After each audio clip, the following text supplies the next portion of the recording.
তুমি কোনো বিষয়ের সিলেবাসের সব উত্তর জানো, তুমি পরীক্ষা দিতে যাওয়ার আগে বুঝতে পারলে যে হ্যাঁ, কোনো বিষয়ে যতগুলো চ্যাপ্টার রয়েছে সেই চ্যাপ্টারের উত্তরগুলো তোমার সব জানা।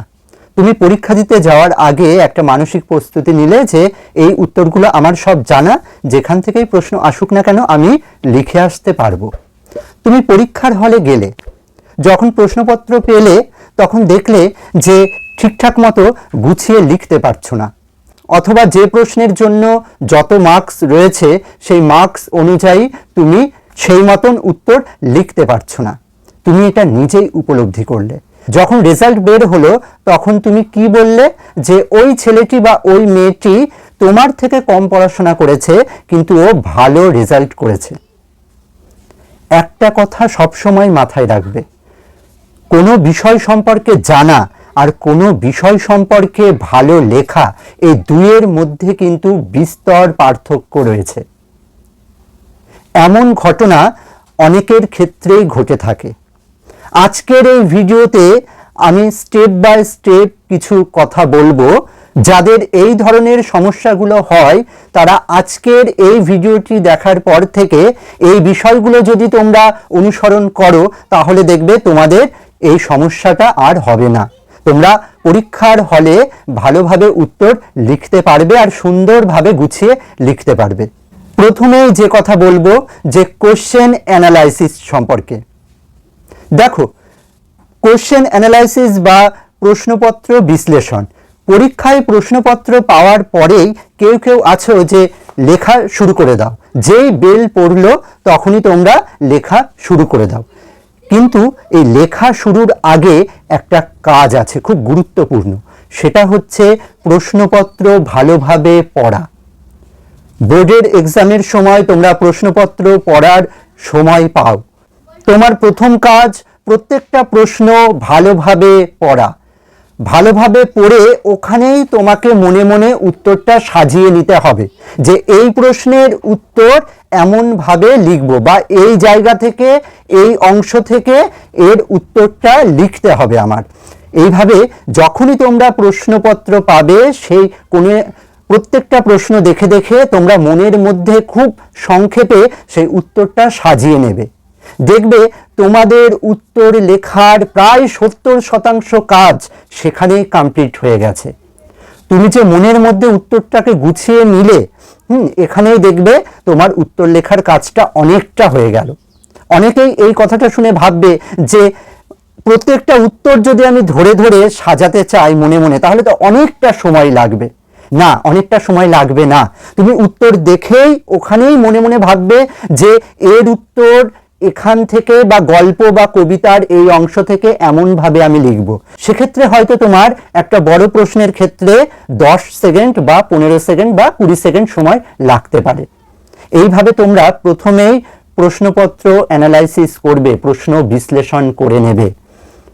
তাহলে দেখবে তোমার উত্তর লেখার কাজটা অনেক সহজ হয়ে যাবে আর তুমি খুব ভালোভাবে উত্তর লিখতে পারবে।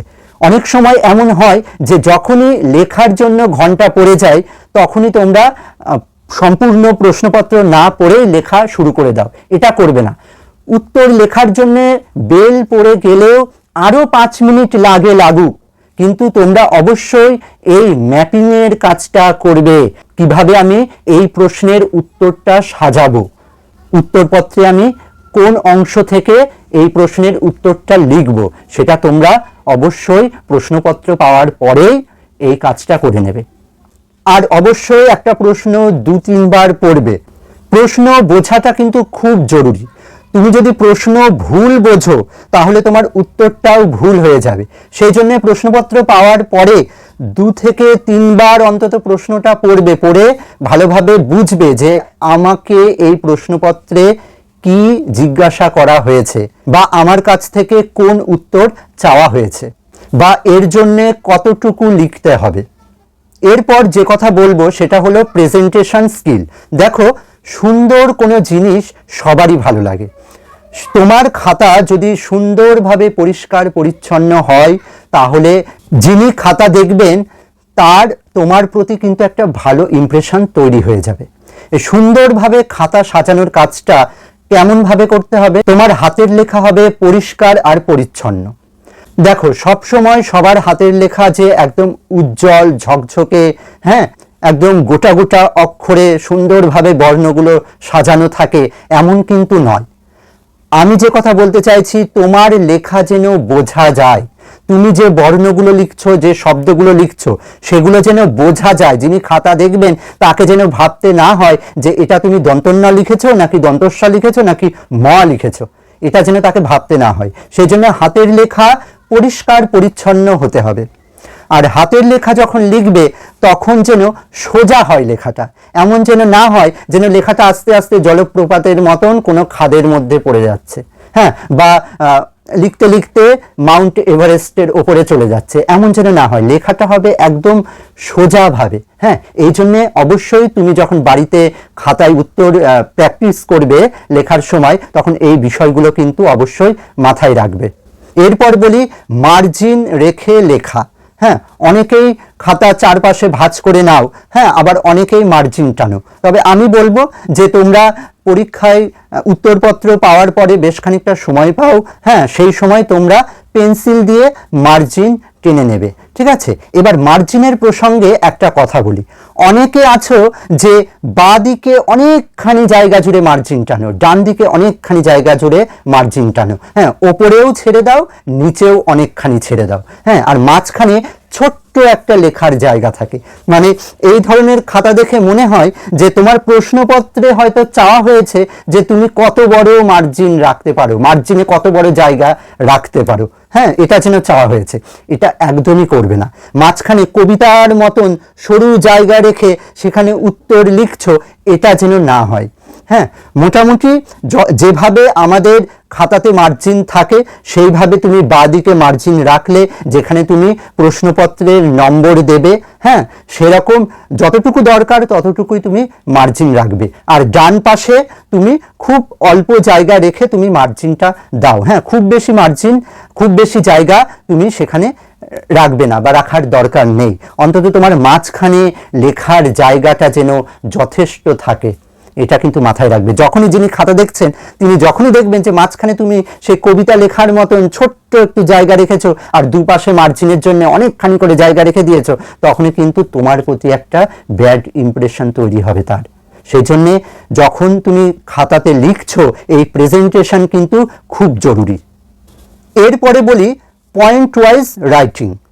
পয়েন্ট ওয়াইজ রাইটিং বিষয়টা কি? তোমরা যখন কোনো প্রশ্নের উত্তর লিখছো, হ্যাঁ, সেটা 3 নম্বরের প্রশ্ন হতে পারে বা 5 নম্বরের প্রশ্ন হতে পারে, কেউ কেউ আছো যে এক ঢালা লিখে যাও, তার মধ্যে কোনো প্যারা চেঞ্জ নেই, হ্যাঁ, তার মধ্যে কোনো পয়েন্ট আকারে লেখা নেই, একদম প্রথম থেকে শেষ অবধি কোনো কিছু প্যারা চেঞ্জ না করে এক ঢালা লিখে যাও। এটা কিন্তু করবে না। তার কারণ তোমাকে পয়েন্ট করে করে বা প্যারা চেঞ্জ করে করে যিনি খাতা দেখছেন তাকে বুঝিয়ে দিতে হবে যে এই এই জায়গাগুলো খুব গুরুত্বপূর্ণ। আর অবশ্যই সেই প্যারা চেঞ্জ যখন করবে তখন প্রসঙ্গ রেখে প্যারা চেঞ্জ করবে। এমন নয় যে দুম করে আমি একটা প্যারা চেঞ্জ করে দিলাম, হ্যাঁ, এমন কিন্তু নয়। প্রত্যেকটা প্যারাতে তুমি যে কথা বলছো সেই কথার একটা প্রসঙ্গ আছে, হ্যাঁ, সেই প্রসঙ্গটা যখনই তুমি চেঞ্জ করছো, যখনই তুমি পাল্টাচ্ছ সেই প্রসঙ্গ, তখনই তুমি প্যারাটাকে চেঞ্জ করছো। হয়তো একটাই উত্তর লিখছো, কিন্তু কথা বলার যে ধরন, হ্যাঁ, সেইটা তুমি যখন চেঞ্জ করছো বা কোনো একটা বিষয় নিয়ে তুমি লিখছো, সেই বিষয়ের মধ্যেকার একটা কথা বলছো, সেই কথাটা হয়ে যাওয়ার পরে তুমি প্যারাটাকে চেঞ্জ করে দাও। এইভাবে যদি ছোট ছোট প্যারাতে লেখো আর তার মধ্যে যদি পয়েন্ট করে করে লেখো, তাহলে যিনি খাতা দেখছেন তাকে তুমি সহজেই বুঝিয়ে দিতে পারবে যে এই জায়গাগুলো খুব গুরুত্বপূর্ণ। হ্যাঁ, পয়েন্ট করে লেখার মানে তোমাকে হাইলাইট করে তুমি দেখিয়ে দিলে যে এখানে যে বিষয়টা বলা হয়েছে সেটার সেই বিষয় এই পয়েন্টের নাম অনুযায়ী চলছে, ঠিক আছে? তাই যখন দেখবে, যখন পরীক্ষার খাতা দেখা হয়, একসঙ্গে তো অনেক খাতা থাকে, হ্যাঁ, সেই সময় তোমাকে কিন্তু বুঝিয়ে দিতে হবে যে এই জায়গাতে আমি এটা লিখেছি, হ্যাঁ, যাতে সেই শিক্ষক মহাশয় যাতে সহজেই বুঝতে পারেন যে তোমার এই প্যারাতে তোমার বক্তব্য একদম স্পষ্টভাবে তুমি এখানে লিখেছো। এছাড়াও তুমি লেখার মধ্যে প্রথমত, দ্বিতীয়ত, হ্যাঁ, যদি এমন প্রসঙ্গ আসে কোনো উত্তরে, তাহলে তুমি এইভাবে ভেঙে ভেঙেও লিখবে। ঠিক আছে? যত তুমি ভেঙে লিখবে তার মানে কি, তুমি জানো বিষয়টা, অর্থাৎ একদম বিষয়ে যে বিষয়টা চাওয়া হয়েছে সেই বিষয়টা তুমি একদম পুঙ্খানুপুঙ্খভাবে জানো, সেই জন্যেই তুমি পয়েন্ট করে করে সুন্দরভাবে ছোট ছোট করে তুমি লিখতে পেরেছো। আর যারা কোনো বিষয়ে একটু হালকা জ্ঞান আছে, হ্যাঁ, বা একটা বিষয়ের উত্তর সম্পর্কে অতটা সে ভালো জানে না, হ্যাঁ, সে দেখবে কি করবে, গল্পের বা কবিতার প্রথম থেকে শেষ অবধি ঢালাও লিখতে শুরু করবে। কিন্তু লেখার সময় তুমি যখন প্রশ্নের উত্তরটা ভালোভাবে জানো, তখন তুমি একদম ডিরেক্ট হিট করবে সেই জায়গাগুলোতে। ঠিক আছে? এরপরে বলি কিওয়ার্ডস আর আন্ডারলাইন। এই বিষয় সম্পর্কে আমরা একটু জেনে নিই। যে কথাটা ঠিক আগে পয়েন্ট ওয়াইজ রাইটিং এর ক্ষেত্রে বললাম, তার সঙ্গে এই বিষয়টার অনেকখানি মিল আছে। তুমি যখন উত্তরপত্রে উত্তর লিখবে, তখন যে শব্দগুলো খুব গুরুত্বপূর্ণ বা সেই উত্তরের ক্ষেত্রে সেই শব্দ বা সেই বাক্য খুবই ইম্পর্টেন্ট, মানে ওই বাক্য বা ওই শব্দের মধ্য দিয়েই তোমার উত্তরটা অনেকখানি বোঝানো হয়ে যাচ্ছে, সেই জায়গাগুলো তুমি আন্ডারলাইন করে দেবে। খুব ভালো হয় তুমি যদি কালি চেঞ্জ করে লেখো, কিন্তু পরীক্ষার সময় অনেক সময় সময় পাওয়া যায় না, সেই জন্য কালি চেঞ্জ করার দরকার নেই, তুমি সেই জায়গাগুলো আন্ডারলাইন করে দাও, হ্যাঁ, সেই গুরুত্বপূর্ণ শব্দ বা গুরুত্বপূর্ণ বাক্যে। তার মানে এই নয় যে সব বাক্যগুলোই তোমার কাছে গুরুত্বপূর্ণ মনে হচ্ছে বা সব শব্দগুলোই তোমার কাছে গুরুত্বপূর্ণ মনে হচ্ছে আর তুমি সব শব্দ বা বাক্যেই তুমি আন্ডারলাইন করতে থাকছো, সেক্ষেত্রে কিন্তু তোমার উত্তরপত্রটা দেখতে খুব খারাপ লাগবে। শুধুমাত্র গুরুত্বপূর্ণ যে জায়গাগুলো আছে সেগুলোই তুমি আন্ডারলাইন করো। আরও একটা কথা বলি, কেউ যদি কালি চেঞ্জ করো, হ্যাঁ, পয়েন্টের ক্ষেত্রে বলো বা আন্ডারলাইনের ক্ষেত্রে বলো, তোমরা ব্যবহার করবে নীল আর কালো কালি। হ্যাঁ, অনেকেই আছে গোলাপি ব্যবহার করে বা অন্যান্য বিভিন্ন রঙের কালি সেখানে ব্যবহার করে, কিন্তু এটা কিন্তু সম্পূর্ণ রূপে তোমাদের বারণ করছি, তোমাদের নাম্বার কিন্তু কমে যাবে এতে। অন্য কোনো কালি ব্যবহার করবে না, অন্য কোনো কালি কিন্তু ব্যবহার করার জায়গা নেই, এটা কিন্তু সম্পূর্ণভাবে নিষিদ্ধ। যে লেখার মাঝখানে বিভিন্ন ধরনের কালি তুমি ব্যবহার করছো, সে আন্ডারলাইন করার ক্ষেত্রে হোক বা পয়েন্ট করার ক্ষেত্রে হোক, এটা একদমই কিন্তু তুমি করবে না। এবার বলি টাইম ম্যানেজমেন্টের কথা। এটা খুব গুরুত্বপূর্ণ, এটা তোমরাও জানো যে পরীক্ষার হলে তুমি যখন লিখছো তখন তোমাকে সময়ের সঙ্গে লড়াই করতে হবে। তুমি সব প্রশ্নের উত্তর জানো, কিন্তু সময়ের অভাবে তুমি লিখে আসতে পারলে না, তাহলে তুমি যে সারা বছর ধরে পড়াশোনা করলে বা সেই সাবজেক্টটা তুমি তৈরি করলে, হ্যাঁ, সেই পরিশ্রম কিন্তু অনেকটাই বিফলে চলে যাবে।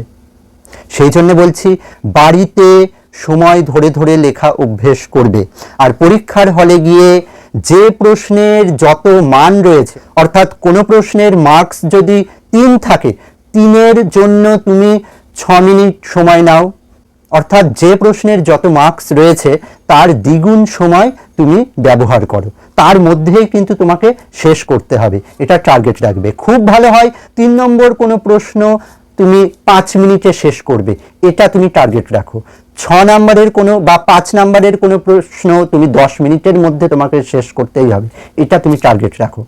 আবারও বলছি, সময়ের সঙ্গে পরীক্ষার হলে লড়াই তোমাকে করতে হবে, সেই জন্যে টাইম ম্যানেজমেন্ট কিন্তু খুব জরুরি। অযথা সময় নষ্ট করবে না পরীক্ষার হলে। কিছু কমন মিস্টেক রয়েছে যেগুলো অনেকের ক্ষেত্রেই ঘটে, সেই মিস্টেকগুলো তোমরা অ্যাভয়েড করবে। সেই মিস্টেকগুলো কি? দেখো, আমি কিছুক্ষণ আগেই বললাম যে কোনো উত্তর লেখার সময় এক ঢালাও লিখবে না, তার মধ্যে প্যারা চেঞ্জ করবে।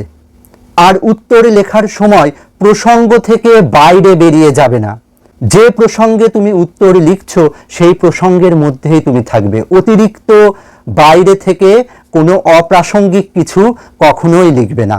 হয়তো বাইরে থেকে কিছু লিখছো কিন্তু সেটা এই উত্তরের সঙ্গে প্রাসঙ্গিক, তাহলে ঠিক আছে, কিন্তু প্রশ্ন অনুযায়ী উত্তর দেবে, যাকে বলা হয় টু দ্য পয়েন্ট আনসার। হ্যাঁ, সেই টু দ্য পয়েন্ট আনসার যেন থাকে, যে তোমাকে প্রশ্নপত্রে যেটা চাওয়া হয়েছে তুমি সেটাই লিখবে, এর বাইরে অযথা অন্য কোনো কথা বলার জায়গা কিন্তু নেই। তাহলে তুমি সব তথ্য দিয়েছো কিন্তু তার সঙ্গে অতিরিক্ত আরও কিছু তথ্য দিয়েছো, তাহলে তোমার মার্কস কিন্তু কমে যাবে। সেই জন্য সবসময় বলছি, যত মার্কসের প্রশ্ন রয়েছে সেই মার্কস অনুযায়ী তুমি to to the point answer লেখো। এরপরে বলবো উত্তর যখন লিখছো তখন ভুল হলে দুটো দাগ দাও। হ্যাঁ, কোনো একটা শব্দ ভুল হলো, তুমি দুটো দাগ দাও, তাহলে যিনি খাতা দেখছেন তিনি বুঝতে পারবেন যে তুমি ওই শব্দটা কেটে দিয়েছো। ঠিক আছে? কিন্তু অনেকেই আছো যে একটা কিছু ভুল হলো, সেখানে বারবার করে পেন দিয়ে স্ট্রাইক করছো, বারবার পেন দিয়ে বুলিয়ে বুলিয়ে, হ্যাঁ, কাটাকুটি করে সেই কাটাকুটিকে আবার ডিজাইন করো অনেকে। হ্যাঁ, এটা কিন্তু করবে না, তাহলে তোমার সেই উত্তরপত্র নোংরা দেখাবে। তোমার উত্তরপত্র যদি পরিষ্কার পরিচ্ছন্ন থাকে তাহলে যিনি খাতা দেখছেন তিনি কিন্তু খুশি হবেন। হ্যাঁ, এটা কিন্তু তোমার জন্য এক্সট্রা বেনিফিটও হতে পারে। সেই জন্য আমি বারবার বলছি যে এই ধরনের কাজ কখনোই করবে না। তুমি দুটো দাগ দাও, তাহলে যিনি খাতা দেখছেন তিনি বুঝতে পারবেন যে তুমি উত্তরটা কেটে দিয়েছো। আরও একটা খুব গুরুত্বপূর্ণ কথা, সেটা হচ্ছে বানান ভুল করবে না। বানানের বিষয়ে খুব সতর্ক থাকো। ঠিক আছে? তুমি যদি পরপর অনেকগুলো বানান যদি পরপর ভুল করতে থাকো, তাহলে যিনি খাতা দেখছেন তিনি বুঝতে পারবেন যে তুমি ভালো পড়াশোনা করে পরীক্ষায় বসোনি। তুমি ভালো লিখলেও তোমার নাম্বারটা কিন্তু কমে যাবে। তুমি হয়তো সেই প্রশ্নের উত্তর খুব ভালোভাবে জানো, কিন্তু বানান ভুলের জন্যে সেই নাম্বার কিন্তু নেমে যাবে। বানান ভুল সম্পর্কে সতর্ক থাকবে অবশ্যই। এবার যে বিষয় সম্পর্কে বলবো সেটা হচ্ছে পারফেক্ট স্ট্রাকচার ফর্মুলা। এই বিষয়টা কি? তুমি যখন কোনো উত্তর লিখছো তার একটা নির্দিষ্ট স্ট্রাকচার আছে, সেই স্ট্রাকচার অনুযায়ী তুমি লিখবে। যেমন কোনো একটা 5 নম্বরের প্রশ্ন তুমি লিখছো, তার উত্তর লিখছো 5 নম্বরের প্রশ্নের, সেখানে প্রথমেই তোমাকে লিখতে হবে যে কোথা থেকে নেওয়া হয়েছে। আমি বাংলার ক্ষেত্রে বলি যে কার লেখা, কোন রচনার অংশ, হ্যাঁ, বা মূল গ্রন্থের নাম কি, বা একটা ভূমিকা যাকে বলে। ঠিক আছে? এই ভূমিকা বিষয়টা দিয়েই তুমি উত্তর লেখা শুরু করবে। মাঝখানে প্রশ্নপত্রে যে বিষয়টাকে চাওয়া হয়েছে, হ্যাঁ, সেই মূল অংশটা মাঝখানে থাকবে। হ্যাঁ, তারপর যখন সেই উত্তরটা শেষ করছো, হ্যাঁ, তখন একটা উপসংহার লিখবে। হ্যাঁ, প্যারা চেঞ্জ করে লিখতে পারো অবশ্যই সেই জায়গাটায়। হ্যাঁ, অর্থাৎ আমি বলছি যে একটা ভূমিকা অংশ থাকবে, তারপরে মাঝখানে যে মূল অংশ থাকবে সেটা তুমি একটা বা দুটো বা তিনটে প্যারাতেও লিখতে পারো। অবশ্যই সেটা প্রসঙ্গক্রমে তোমাকে প্যারা চেঞ্জ করতে হবে। আর যখন উত্তরটা শেষ করছো তখন এক লাইন হলেও তোমাকে একটা উপসংহার বা শেষ কথা যেমনভাবে লেখা হয় সেইভাবে লিখতে হবে। ঠিক আছে? তাহলে দেখবে উত্তরের স্ট্রাকচারটা বজায় থাকবে। তার মানে এটা নয় যে উত্তর যখন লিখছো তখন ভূমিকা বলে পয়েন্ট করলে, হ্যাঁ, মাঝখানে অংশটা লিখলে, তারপর শেষে যখন উপসংহার লিখছো তখন উপসংহার বলে পয়েন্ট করলে। হ্যাঁ, এটা বলছি না, সেক্ষেত্রে ভূমিকা উপসংহার পয়েন্ট করার দরকার নেই, কিন্তু তোমার লেখার মধ্যে যেন বোঝা যায় এই বিষয়টা, সেদিকে লক্ষ্য রাখবে। এবার যে কথা বলবো সেটা হচ্ছে প্র্যাকটিস স্ট্র্যাটেজি। দেখো, এটা খুব গুরুত্বপূর্ণ, অর্থাৎ উত্তর লেখার অভ্যাস। বাড়িতে সময় ধরে ধরে তোমাদের উত্তর লিখতে হবে। তোমাকে যদি পরীক্ষার হলে গিয়ে ভালোভাবে উত্তর লিখতে হয় তাহলে তোমাকে অবশ্যই বাড়িতে ঘড়ি ধরে ধরে সেই প্রশ্নের মান অনুযায়ী কতটুকু সময় তোমাকে নেওয়া উচিত সেইভাবে তোমাকে বাড়িতে প্র্যাকটিস করতে হবে লিখে লিখে। এটা খুব জরুরি তোমাকে যদি ভালোভাবে উত্তর লিখে আসতে হয় পরীক্ষার হলে। একদিনে তুমি সব উত্তর লিখতে পারবে না, অন্তত একটা কি দুটো করে প্রশ্ন তুমি লেখো ঘড়ি ধরে, সময় ধরে। ঠিক আছে? তাহলে দেখবে 7 দিনে তোমার একটা চেঞ্জ হবে, আর 1 মাস পরে দেখবে তোমার মধ্যে লেখার ক্ষেত্রে অনেকটা চেঞ্জ হয়ে গেছে। তুমি সময়ের মধ্যে উত্তর গুছিয়ে লিখে আসতে পারছো। এই প্র্যাকটিসটা সারা বছর ধরে করতে হবে। এটা কিন্তু খুব গুরুত্বপূর্ণ। এই লেখার কাজকে কখনোই অবহেলা করবে না। যে যত ভালোভাবে এই প্র্যাকটিসটা করতে পারবে সে পরীক্ষার হলে গিয়ে, আবারও বলছি, খুব ভালোভাবে উত্তর লিখে আসতে পারবে। লেখার পরে সেটা তুমি নিজেই চেক করো অথবা তোমার মাস্টারমশাইদের দিয়ে সেটাকে চেক করিয়ে নাও, কিন্তু এই লেখার অভ্যাসটা সবসময় বজায় রাখবে। তাহলে তুমি ভালো উত্তর যেমন লিখতে পারবে, তেমনি তুমি সময়ের মধ্যে তোমার উত্তরটাও শেষ করে আসতে পারবে। এবার শেষ কথা যেটা বলবো সেটা হচ্ছে মডেল কোশ্চেন পেপার ধরে ধরে প্র্যাকটিস করা। বাজারে বিভিন্ন কোশ্চেন ব্যাংক পাওয়া যায়, হ্যাঁ, টেস্ট পেপার পাওয়া যায়, বা এই চ্যানেলেও আমি বিভিন্ন সময় প্রশ্নপত্র দেব। সেই প্রশ্নগুলো ধরে ধরে তোমরা বাড়িতে লেখার অভ্যেস করবে।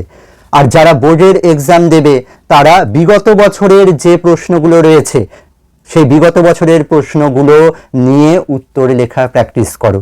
সময় ধরে ধরে তোমরা পরীক্ষা দাও, নিজেরাই দাও। হ্যাঁ, তোমরা যেখানে টিউশন পড়ছো বা স্কুলে যখন টেস্ট নিচ্ছেন স্যাররা, হ্যাঁ, সেটার বাইরেও তোমাদের নিজস্ব কিছু পড়াশোনা আছে যেটা তোমরা নিজেরা প্ল্যানিং করবে। সেখানে তুমি নিজেই পরীক্ষা দিয়ে সেই খাতাটা তুমি নিজেই দেখো, তুমি নিজেকেই নিজে মূল্যায়ন করো।